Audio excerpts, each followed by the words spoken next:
Funding for This Is Nashville comes from you, our listeners, and Music City Prep Clinic, Nashville-based provider for PrEP and offering comprehensive sexual health services in an environment designed to be safe, professional, and shame-free.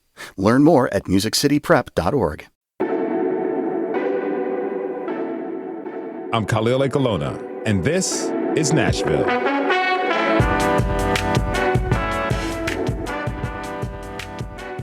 Today, we're bringing you episode 5 of our special series, In My Place. The goal of this series is to educate listeners on what cities like Nashville can do to prevent and end homelessness while caring for our neighbors who are still unhoused. We talk to national and local guests about everything from best practices to worst failures and hear from people who are intimately in the know and they know the complexities of having nowhere to go. This show highlights how affordable housing affects each of us, even if we think it doesn't. This series is created thanks in part to our support from Pinnacle Financial Partners. Now, national experts are observing the best practice approaches that are being implemented in Santa Clara County, California, specifically at a nonprofit called Destination Home. They're also leading efforts in homelessness prevention. In today's episode, we're taking a closer look at homelessness prevention. What are the efforts to help keep people in their homes? How early do we usually intervene, and what does prevention look like for different populations? Our first guest is Chad Bojorquez. He's Chief Program Officer of Destination Home, a nonprofit that's working to end homelessness in Silicon Valley, California. Chad, welcome to This Is Nashville. Thanks for being here. Thanks for having me. Good morning, Khalil. Good morning or good afternoon to you. All right, so let's talk a little bit about what the role of Destination Home is. You guys are based out in San Jose, and one of the most expensive housing markets in the U.S. I think rents average for small apartments are something like above $3,000. Tell me this, what's the cost of homelessness prevention, and how do you fund your program out there? Yes. So first, Destination Home is a public-private partnership with our mission to prevent and end homelessness. And, you asked the perfect question, how much does it cost to prevent homelessness? We've been operating a pretty robust program countywide, and it's below $7,400 per household over a long period of time to prevent homelessness. So we feel like that's a pretty affordable intervention compared to the, countless trauma and just frankly the costs on a community and a safety net for a family to actually physically become homeless rather than keeping them in their home. How do you fund the program? We fund the program through a variety of public and private funding. When we first started, it was actually 2/3 private funding. So that's a role that Destination Home plays. We tap local, corporations. We're right here in the Silicon Valley, so there's a lot of tech corporations, and combine that with local, city, and county government funds. And our goal is always to kind of incubate a pilot, show how it works, prove that it works, bring it to scale, so grow the program to where we're helping enough families where it actually matters, and then transfer it over to the public sector, to our safety net for our community. That's the county of Santa Clara. And so what's really great about the last 7 years of operating this program is that now it's over 80% public sector funded, and the rest is still privately funded, a role that Destination Home still plays. Now, people across the country, organizations across the country are paying attention to the efforts that you all are making at Destination Home because they tout them as being highly successful. How many folks have you all helped in the inception of the program? So for the core, what we call the homelessness prevention system, we've helped over 7,000 unique families in Santa Clara County since 2017.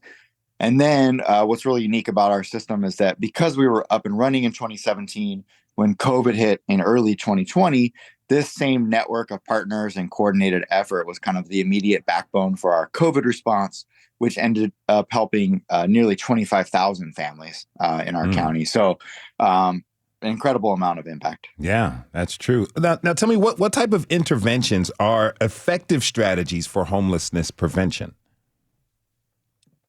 So first and foremost, there's almost always an immediate financial need. Over half of the families come and say that it's either loss of income or an increase in expenses that's causing them to come into the homelessness prevention system. So we try to intervene very quickly to provide financial assistance. We provide very flexible financial assistance. So even though the vast majority of it does go toward addressing rent or back rent needs, we're also able to help with other essential needs. For example, oftentimes families have done everything they can to pay rent, and then they can't pay for childcare or transportation to get to their job, et cetera. Oftentimes after that, there's a need for legal services. So we have, funded legal services providers to make sure that if a family has some kind of housing situation that's precarious or they're in the eviction process, that they can have representation and make sure that they get the best outcome possible. And then a lot of the families that come into the system have never experienced homelessness before. In fact, they don't even resonate with homelessness or realize how close they are to homelessness. So connecting people to kind of basic safety net services, food, cash assistance, help applying for better work, et cetera, are some of the kind of subsequent types of services that are offered. You offer counseling services as well? I can just imagine young people who are in this situation and children may need a little bit of extra assistance in just coming to grips with the situation at hand. Yeah, absolutely. And we even partner with some of the school districts to that because there are counselors within the school districts who kind of make referrals into the system. Once, oftentimes they'll find out the family situation through the child. And something else that's really unique and powerful about our network is that we have 19 nonprofit organizations who all provide services in a uniform way or all have access to the same resources. However, we have so many partners, one, because we're trying to serve a tremendous amount of households. Our goal for this upcoming year, for example, is to serve 1,700 new households, in addition to the 800 or 900 that are already, enrolled currently. But within the network, we have specialized nonprofits that help different types of populations. So we have organizations that specialize in serving families with children, people with disabilities. We have a whole network of organizations that are focused specifically on victims of domestic violence or human trafficking. So within the network, we're able to meet, specific needs like you were mentioning with children in the home or counseling or medical needs, et cetera. You have a big network. You said 19 other organizations. How do you keep all of those organizations on the same page? How is the communication flow between all of them? I mean, obviously you all are doing something that works, but what are you doing that can be a model for some place like Nashville or any other town? Well, absolutely. And all the credit for that goes to our, what we call the network coordination partner, which is Sacred Heart Community Service. And they are the lead agency for the network and really are responsible for all, corralling all those partners, making the referrals across the network, for best practices, training, evaluating the data and performance, helping organizations who are struggling or smaller organizations. Sometimes we have smaller organizations who have like that trust in the community and the specialized service in a certain neighborhood, but they're small and they don't know how to do a program like this. So Sacred Heart has been really incredible in setting up systems to support all of the partners and kind of keep all of that corralled. And that additional layer of coordination, having a partner kind of dedicated to that coordination role, has really been essential to our success. How do you go about identifying the families and the individuals who end up receiving prevention services in your county? Like, who do you serve there? So our goal countywide for our supportive housing system is to serve the most vulnerable people in the community first. The way that we go about that is through a short assessment tool. It's about 10 questions. Note, it actually started out way back as like a 36 question survey that had some pretty invasive questions. But fortunately, through our research partner at the University of Notre Dame, who's been evaluating this system, we were able to shorten it down to 10 questions that are not as invasive. And so there's a quick, 5-10 minute assessment, and it comes up with a score, and we serve the highest scores first. Unfortunately, we're not able to serve everyone who seeks assistance. So kind of focusing on the most vulnerable and prioritizing resources in that way is the way that our community has kind of gone about addressing that. You said you find people who seek assistance. Do you all actively go out and look for people in need? Through the 19 partner organizations and all of our kind of city and county partners and the libraries and the school districts, we do have quite a bit of like what I would call passive outreach, in that this information is out at, in every resource possible. Mm-hmm. Something that's interesting that we discovered is that the need is so high that we don't have to do a lot of outbound outreach to find the most vulnerable households. We have made intentional efforts to make sure that we're addressing the most vulnerable people in the community. And by doing that, making sure that we have organizations that are embedded in certain zip codes and neighborhoods where we know that there's the highest need, or populations where there's the highest population of people of color or extremely low income. So through the network of partners is where we do most of our outreach. We do have like a centralized phone number, flyers, website that gets broadcast pretty widely. So you and the other organizations you work with are doing a good job of spreading the word that you're a place that people can go to should they be in need. Yeah, we try our best. I mean, it's important to note that like sometimes the most vulnerable people in a community are, they're not on the regular channels, right? And so we have to make additional efforts to make sure that we're finding people where they're most vulnerable. Mm-hmm. Now, throughout our series, In My Place, we've spoken to experts about homelessness interventions and the interconnectedness between homelessness and housing. And it is clear that the political conversation is still pretty much largely focused on outdoor homelessness, especially encampments.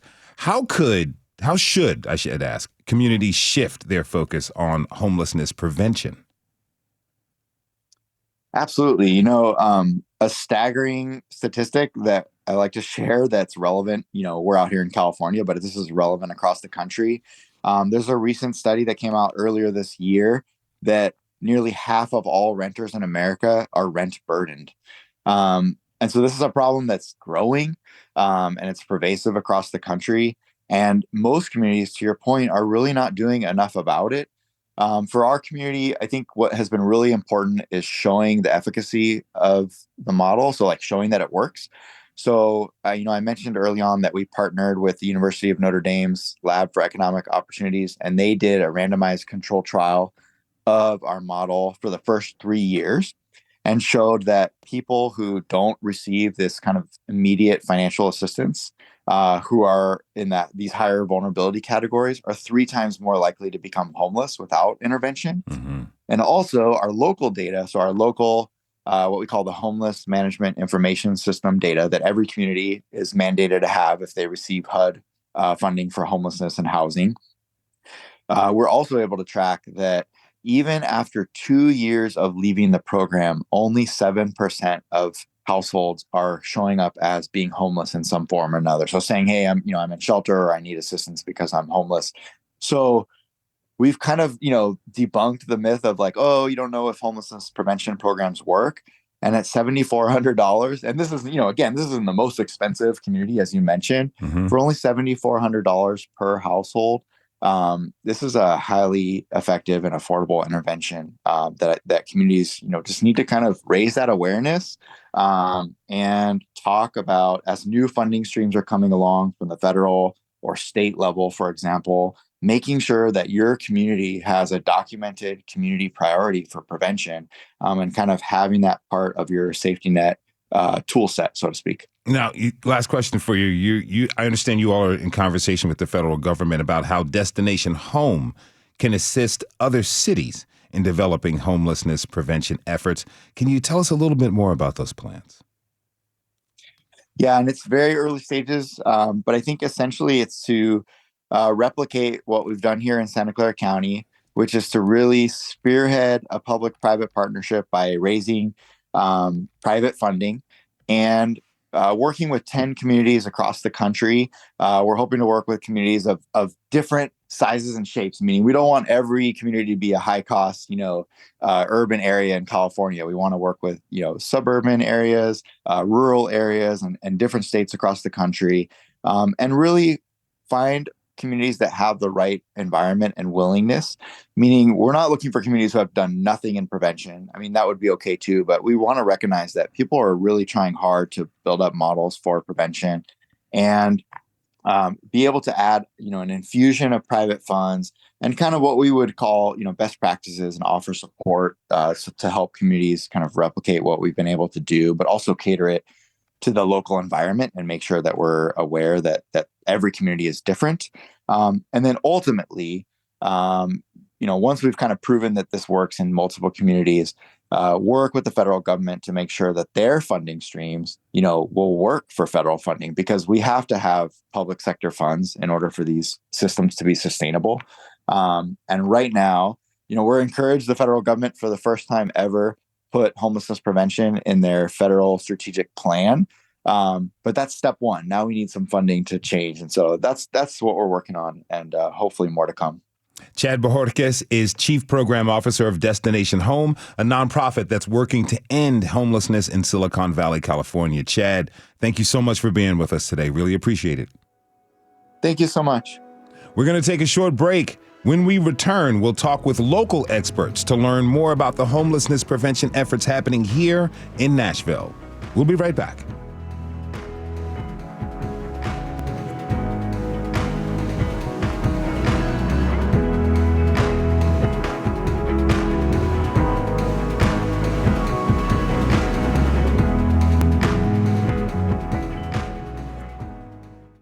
Funding for This Is Nashville comes from you, our listeners, and Music City Prep Clinic, Nashville-based provider for PrEP and offering comprehensive sexual health services in an environment designed to be safe, professional, and shame-free. Learn more at musiccityprep.org. I'm Khalil Ecolona, and this is Nashville. Now, throughout this series, we've mainly focused on visible homelessness, the people we see, often from the comfort of our cars as we drive by them. But the crisis of homelessness really starts further upstream, before people end up on the streets. Homelessness is often the result of the culmination of several events in a person's life. And as we heard throughout this series, when wages do not keep up with rent, people quickly struggle to maintain stable housing when a financial, medical, or personal crisis hits. What are the prevention efforts for families and individuals whom we often may not think about when we talk about homelessness prevention, like survivors of domestic violence? You might remember a former guest, Anita Smith. She's someone who's experienced homelessness more than once. In fact, the last few years, she sort of had a kind of stable housing instability. Our 10 managing editor, Tasha A.F. Lemley, dropped in on Anita during a pivotal transition. Let's listen. I'm worn out, I'm tired, I'm burnt out, I'm frustrated, I'm nasal, and I'm just excited. Yeah, I'm very excited. Anita Smith was homeless when we met in 2009, and it wasn't her first experience without a place to live. She's a single mother, survivor of addiction and domestic violence. Full disclosure, Anita's one of my friends. And one of those friends you might say is more like family. After knowing each other for 15 years, I feel secure saying we're in it. She's a forever person for me. We've worked together in many capacities over the years. She sang at my wedding. She's seen me through some of the hardest times I've known. I've watched her get thrown around by life over and over again. Today, Anita's signing the lease for a new studio apartment in a shared home in Nashville. And it's been a hard time getting here. This is happening. Look at my bathroom. Look at my bathroom. Oh my God. Oh my God. I got a bathroom and a shower. I don't need to go any further. Anita is a Nashville native who moved to Pulaski 7 years ago. She believed it was a move that would lower her expenses and give her the stability of a homeowner. There, she'd been in a rent-to-own agreement with repairs she couldn't afford to make. Yeah, this is good. You've been through a lot over years, and then lately you've continued to take a hit after another hit. Why is the bathroom particularly so emotional for you? Because there have been times I couldn't bathe for days and weeks at a time. Nobody knows it. I had somebody tell me my hair stink. But I just lived the way I lived in my vehicle and on the street. And I had a house, but I had no accommodations like this. What's been wrong with the place in Pulaski? Broken down and uninhabitable. The roof, the rain comes in, mice, rats, holes in the wall, no running water, and I still paid the bill. That move to Pulaski isolated her. She was more than an hour away from nearly all her friends, family, and her medical and mental health providers. She was unable to find work there, so she had to drive up to Nashville to pick up odd day jobs. Sometimes she would stay on someone's couch. Most times, though, she would sleep in the cab of her 1997 Dodge pickup truck. I felt like I was going to just die alone in Pulaski. Anita's new room now is about 12 feet by 14 feet. She has her own accessible private bathroom and a walk-in closet. Gray concrete floors and one small window overlooking a trimmed grass lot. Thank you, God. Thank you, Jesus. Hallelujah. Thank you, Jesus. Thank you, Jesus. Stephanie Baugh is one of the property managers for Village on the Green. It's the agency over Anita's new group home. We have 27 shared living houses like this one. See, we got one that houses 3, 2 that house 5, and the rest of them house 7. They moved to the shared kitchen to sign the lease and agreements. Mr. Clarence Wheeler Jr., another resident, he's there washing dishes. Hey, how you? Hello, how you doing? All right, Anita. My name is Clarence Wheeler. How you Nice doing? to meet you, sir. Nice to meet you. All right, Miss Anita, if you don't mind, you could initial the bottom of this page here. This just is the first page of the lease. It says that we start the lease as of today and that the lease is good for 1 year. And landlord may not terminate this lease except for any serious or repeated violations to the lease or unless the local law enforces. You agree not to let on the property any kind of excessive noise or anything that's going to disturb the maternal quiet and peace of the house. You cannot have pets. If you get caught with a pet, it's a $250 fine. They cover rent payment, noise disturbances, cleanliness, decorating, visitors, substance use, mold and moisture, pest control, unit inspections, parking, and damage policies. There are also house rules, which Manager Baugh warns are often the reasons people are evicted. So Anita signs away, and she likes the pen. It's a good pen. Can I have it? No. You can have it. I bought some more. Oh, you said I can have it? Yes, ma'am. Girl, yes. It is a good pen. I know it's a good pen. Signing is done. Anita's got access. Now she goes out front to reflect for a minute. Mr. Wheeler, her housemate, is also sitting on the porch.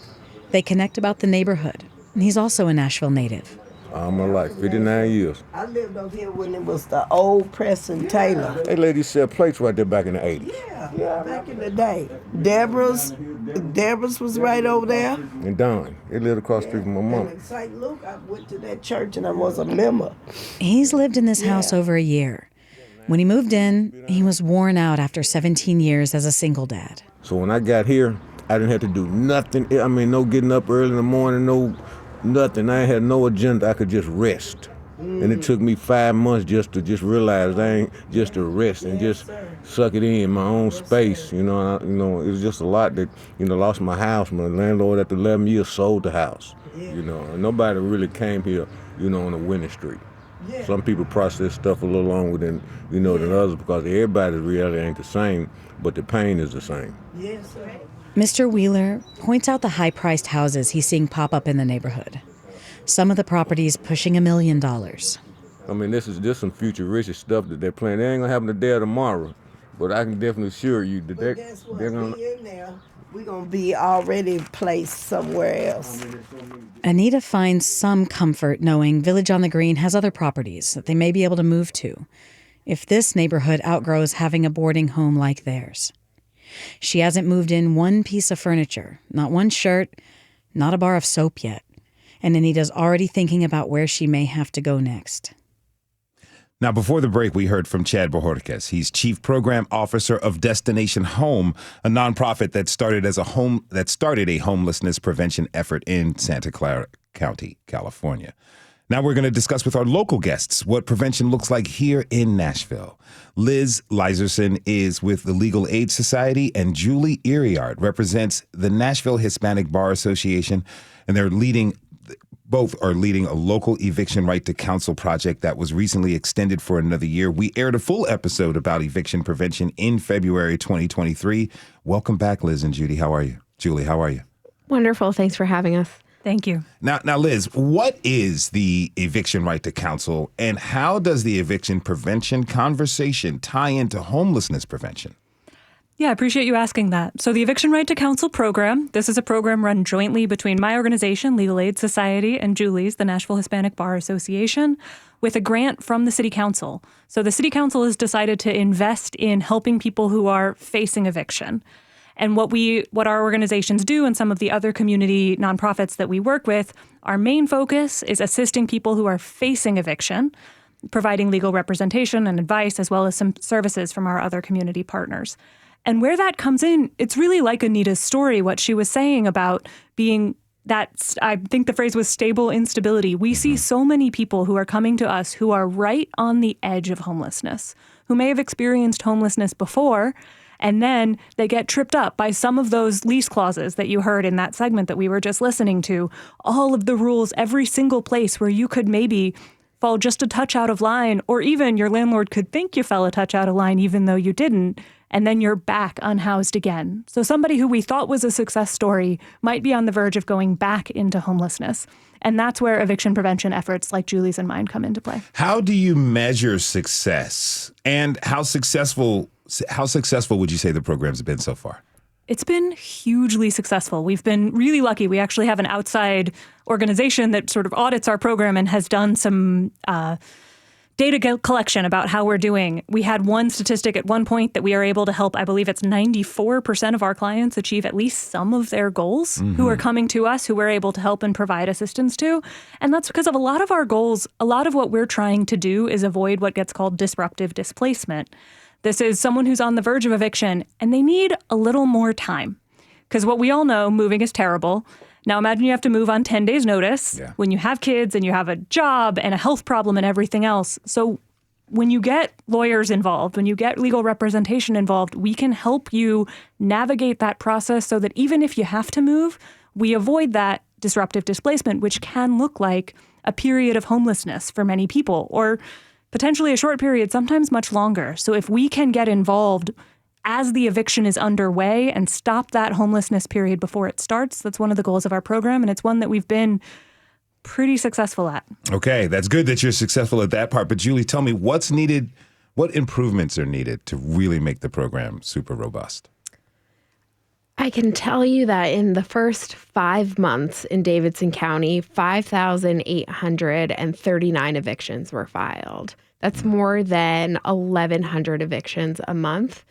Up until maybe this last couple weeks, we had a total of 4.5 attorneys working for the entirety of Davidson County. We simply cannot address the mass quantity of evictions with the funds that we have now. Beyond just the number of evictions, the speed of the eviction process is very alarming here. Usually after you're served an eviction notice, you have court in 6 days. And the Tennessee state legislature has just recently taken actions to make the rights of tenants even more abysmal here. So when you go to court effective July 1st, you can only get a continuance or reset of your court date for 7 days. It was 15 days. But the Nashville Realtors Association and the state legislator decided that was too much time. So trying to get your evidence together, find legal representation, find a new place to live, find a new school for your kids to transfer into in 6 days is simply not possible. That's puts an incredible bind on people. I'm curious, how many households has the program served so far? So I know for Legal Aid's piece of the program, we have served more than 1,000 clients in our first 2 years. And that doesn't even include the more work from Hispanic Bar and the other associations that we have been working with. So that is, we've collected some data about what that means in financial terms. So we came back with, I believe, was a ratio of about $6 in impact for every dollar spent on eviction right to counsel. So what that looked like, it was split about equally between money saved directly for our clients, fees they didn't have to pay, affordable housing that they preserved, and money saved for the public, avoiding homelessness services, for example, what we're talking about here, and healthcare costs and everything else. Because what we see is investing in this front-end program that tries to stop it before it starts is so valuable both for the people and for the city. Now, Julie, the Hispanic Bars Association represents immigrant populations. What does prevention look like for immigrant populations here in Nashville? That is a great question. So the Legal Aid Society and Nashville Hispanic Bar Association work together on this because the Legal Aid Society has a lot of federal restrictions tied to their funding. And so the Hispanic Bar Association represents everyone in Nashville, and we do target populations that Legal Aid Society can't serve. And there are some things that make the eviction process more complicated for our immigrant neighbors. The first thing that is really scary if you are an immigrant is that the eviction proceeding you're served with is called a detainer warrant. So people receive this and immediately think, oh no, my immigration status is, at hand here. I'm going to be detained or arrested. So that's really scary. Now, on the prevention side of things, our office sees a lot of issues with communication barriers, whether when the tenant and the landlord don't speak the same language. That plays into several situations. One is, you were not able to actually read the terms of your lease contract, so you can't understand it. And also, a lot of defenses to eviction surround the idea of giving notice to your landlord. If you have maintenance repairs that need to be made, most landlords require those to be in writing. And if you don't know how to write in English, you might not be able to communicate that way, and you're just calling the office to let them know. When you get to the eviction proceedings, there's no evidence of that. And then beyond that, there's a fear of going to court when you are not a citizen. And many immigrants don't know that the laws of the United States apply to them. And that means that they are bound to follow their lease, but it also means that they are entitled to the protections of the laws here. Now, can one prevent an eviction once it's filed? That is another fantastic question. So anytime a lawsuit is filed, an eviction being one of them, it's a public record. So the problem with that is that there's no way to expunge or seal civil records relating to evictions in Tennessee. So a lot of prospective housing providers will see the mere filing of an eviction and say, oh, you've been evicted. In reality, you are not evicted until a judge says, I order possession be granted back to the landlord. Okay. Now, I want to talk about survivors of domestic violence and interpersonal violence. We have Mary Catherine Rand. She's the executive director of the Mary Parish Center here with us. Mary Catherine, thank you so much for being with us. Thanks so much for having me. Can you tell us, what is the Mary Parish Center? Sure. So the Mary Parish Center provides housing and support services to survivors of interpersonal violence. And so that includes domestic violence, sexual assault, dating violence, stalking, and human trafficking. And we do that through transitional housing and then also permanent housing, which is our rapid rehousing program. And then we also operate Nashville's coordinated entry system specific to survivors of interpersonal violence. And so that's really that entry point into kind of that homelessness and housing system for survivors. How many people are you all averaging, assisting per month? So per month, we have, about 45 survivors in transitional housing, about 115 in rapid rehousing. And then through coordinated entry, we are serving 1,300 a year. And so every single month, there are anywhere from 250 to 300 households on that by name list, meaning there are, 300 households that are in need of housing specifically because of interpersonal violence. If you're just tuning in, this is Nashville, and I'm your host, Khalil Ekolona. We're talking this hour about homelessness prevention methods as a part of our special series on housing in my place. My guests are Mary Catherine Rand, Liz Liserson, and Julie Iriart. Okay, so, Mary Catherine, what does prevention look like for survivors of domestic violence? So for survivors, it really is a lot of times, it could be something like traditionally thinking of, so preventing an eviction, and that oftentimes is because of abuse that's directly, or because of behavior that's directly related to the abuser. So damages to property, leaving a survivor with, arrears that they're then not able to be paid.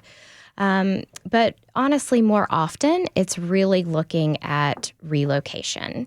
And so that is, someone is attempting to flee domestic violence and they're needing to relocate. They may be able to, go into that permanent housing and be completely safe and set up for that, but they are just needing to get into another location so that they are safe. And what about a situation where someone is a victim of domestic violence, but the abuser is removed from the home, i.e. put in jail or taken away?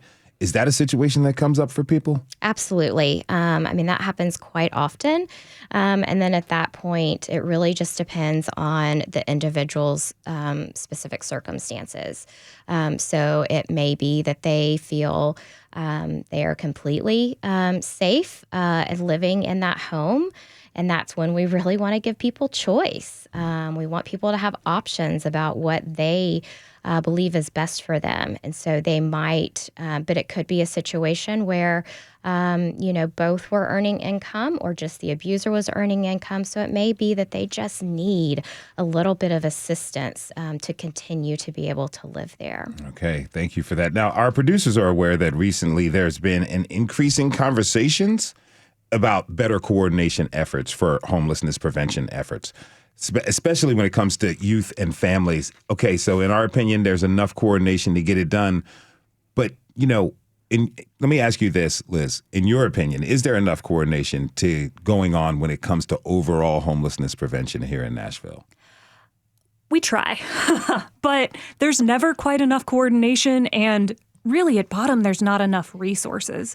So a thing that Julie, Mary Catherine, and I were talking about right before we started is how to access these resources and to get into that coordinated system, you have to already be homeless. Usually the first question you get asked is, where did you sleep last night? And if you still have your apartment, even though you're in that 6-day window Julie talked about, and you're looking at being homeless next week, you're not eligible yet. So all these groups are coordinating, but we wait until someone falls off the cliff, and then we try to help them climb back up, which is really strange when you think about it. Like, that's a lot of resources we're spending to try to help somebody fix a problem that we could have prevented before it started. And we don't have that coordination for prevention.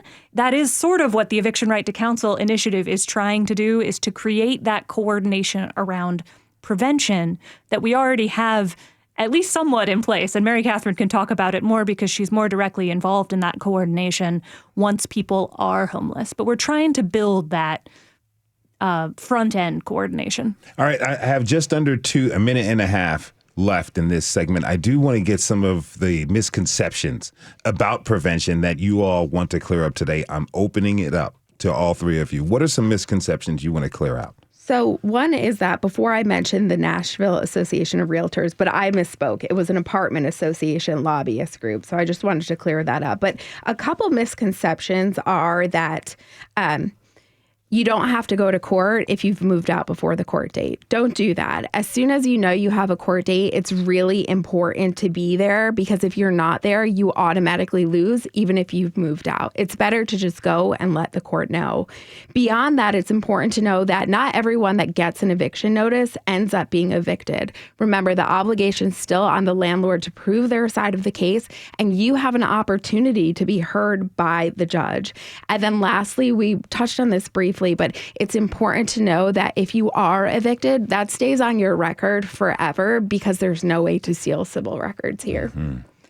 I'll add, I think as far as where the intersection of eviction and homelessness is, I'd say the biggest misconception is that it won't ever happen to me. Most people come to us surprised that I have always paid my bills. I have always done this right. I have tried so hard, and it just takes that one moment. And that's why it's so important for all of us to be aware of this issue and all of us to be working on it, because it can happen to anyone. Mary Catherine? Yeah, lastly, I mean, I think the biggest thing is that flexible financial assistance is key. So really, being able to help someone stay in their apartment, relocate safely, that's all it could take. $1,000, $2,000 is all it could take to really prevent an eviction. I want to thank you all for being here. My guests are Mary Catherine Rand, Liz Liserson, and Julie Iriart. Really appreciate all of you. Thank you for being here. Thank you so much. We're going to take one more break. When we come back, we'll hear from our special guest commentator to get their reaction to what they've heard today. You can always join the conversation by tweeting us at This Is Nashville. We'll be right back.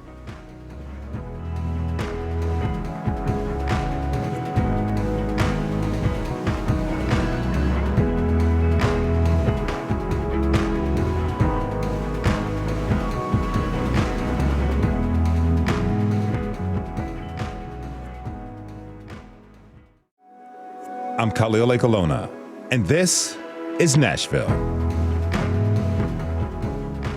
We're ending our episode with a special guest commentator, Melanie Ray Athey. Melanie Ray is a local service provider working as a family coach with Catholic Charities. Has lived experience, and she also leads a local women's support group. I want to welcome you. Thank you for being here, Melanie Ray. Thanks for having me. Really appreciate it. Okay, so from your different experiences working with families, and especially women, how hard is it to remain in housing? It's definitely a difficult thing to navigate because a lot of the women are single, and so you have to have childcare to be able to have employment. A lot of jobs aren't offering, your typical 9 to 5. So there's so many different components that make it difficult to remain housed. You listened to the entire episode. What stood out to you? I love what Chad said from Destination Home about the flexible financial assistance. That's such a major part because just saying, oh, well, we can only help with, rent, that's not something that's always the issue. They may have paid the rent, but they need to pay, like was mentioned, child care, or they may need car repairs or different maintenance that could also put them behind. What about the mental health aspect of it? None of this is easing on the mind. What do we need to do to ensure the mental health of these people experiencing this is solid enough to provide them help so they can actively take part in finding a solution? Prevention. The prevention is what's going to help the most with the mental health part of it because most families take pride in taking care of their families. They go to work and they do everything they know they can do to take care of their families. So it starts mentally at the beginning when they realize they're not going to have the money to sustain their home for the month or for the next 2 months. Mm-hmm. That's where the mental part starts. So if prevention could come in and they not have to wait to get a 14-day notice or an eviction notice, that would help the mental state of a person tremendously. However, after you're in that, another thing that Chad said was about having all the wraparound services, which include partners that do offer mental health services and things like that. Those need to be presented to the client or the family for the whole family in the first meeting. We had 2 guests on, Julie and Liz, who have organizations that are working together. When Chad was talking earlier, they have a coalition of 19 organizations doing that. Yeah. What does Nashville need to do so we can have a coalition of 19 organizations, not only through this series, In My Place, but also on other episodes about housing, This is Nashville? That's been a theme that's come up. There's a lot of organizations, a lot of people who are dedicated to this work in this city and this region, but there doesn't seem to be such a coordinated effort with all of them. You're talking, you have everyone's ear. What do you want them to know? I want them to know that true collaboration is key. Everyone says that, oh, we want to work together and, help each other, come to this common goal. But you have to really, each organization needs to get together with one another and actually map out what they're doing and what they need help with. Find out what everyone's strengths and weaknesses are and how all the organizations that are in the city can help each other. True collaboration. True collaboration. Liz said something earlier, and you mentioned it just now, like it's a little late when someone gets a 7 or 14-day notice. From what Julie told us, this new law is going to make it 6 days. What can we do to offer better services so that when someone understands that, hey, I may not have rent, and suddenly they're in a situation where they're facing eviction, how can we kind of beat it and get there early so people can find the help that they need? By being present in the communities, and especially the communities that are statistically most vulnerable.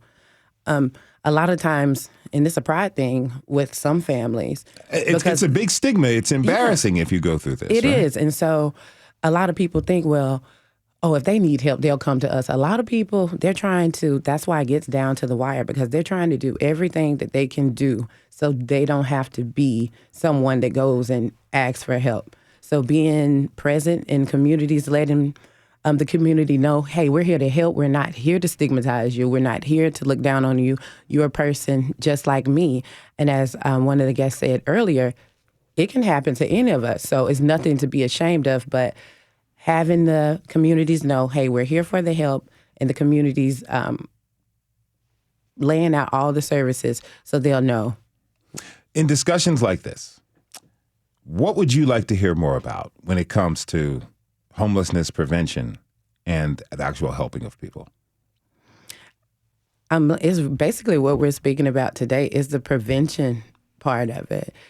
And just putting policies in place where families don't have to wait until they get that eviction notice that can't be expunged off your record. And then, if you're starting one place in life, but you've elevated, but while you were on your journey, you had an eviction, when you go to get your next home, the landlord's going to look at that and they're going to say, oh, well, do we know if we can trust this person? Because back in 2009, they had an eviction. So just getting ahead of the ball that's what I think is needed the most. Do you bring this topic up and discuss this within your women's group? I do, and they 100% agree, because they say, if I'm coming to you now, I know I'm going to need the help, so why do I have to wait? That's their biggest question. And the only thing I can, give them is the politically correct answer, or, tell them about the policies and the fun. That's the only thing I can tell them, but that's a real question. And so it would be beneficial. What they're asking for, again, this waiting issue, waiting until the situation is bad, when we saw the signs weeks or potentially months before everything turned. That's what they're looking for. They're looking for someone to step in and take action. What else are they asking for? What else would they like to see changed? Well, see, people don't realize that prevention portion, it could change the trajectory of an entire family's life, because if they don't get that intervention, that prevention at the right time and do become homeless, just like the statistics show, families that have become homeless once are more likely to become homeless again. So if we can step in at the early stages and prevent even the mentally taxing part of having to go to court and go through all those filings and having to meet with lawyers, that would help the whole situation. You mentioned wraparound services being something that's essential to helping folks not just deal with the fact that they are potentially losing their physical space or the place that they've been lived in, that they've been at, but everything else that comes along with this, the stigma, the mental health, the actual physical health, that it could be threatened. How do you think Nashville's doing in that wraparound services department? I think there's a plethora of wraparound services. We have the services. It's just, to me, I feel like it's just how they're presented. And yeah, it's the presentation. We need to present them where the client wants to, or the family, they want to participate, not just say, hey, this is what we have, A, B, and C. We can do employment. We can do counseling. We can make it something that you believe in so that the client will believe too. Because at this point, they're going through a lot. They don't have the wherewithal to even think that far. They just want their immediate need met. Mm-hmm. So us as providers, we need to be the ones to help them realize that this would be a good thing for you holistically. I want to thank you so much for being here. Melanie Ray, thank you for sharing your perspective with us. Thanks for having me. Really appreciate it. And thanks to you for tuning in this hour. This is Nashville is a production of Nashville Public Radio. Today's episode was produced by Tasha A.F. Lemley and Judith Tackett. It was directed by Tasha A.F. Lemley. Our technical director and board operator is Liv Lombardi. The masterminds behind our general opening theme music are LaRange and Namir Blade. Special thanks to Pinnacle Financial Partners for making this possible. You can listen back at thisisnashville.org or wherever you get good podcasts. The conversation doesn't end here. Always tweet us at This Is Nashville. You can find us on Instagram, and you can tell us what you want from our show by filling out our survey online. And also, you can call and leave us a message, 615-760-2000. This is Nashville. I'm Khalil Ekalona. We'll see you tomorrow, everybody, and be good to each other.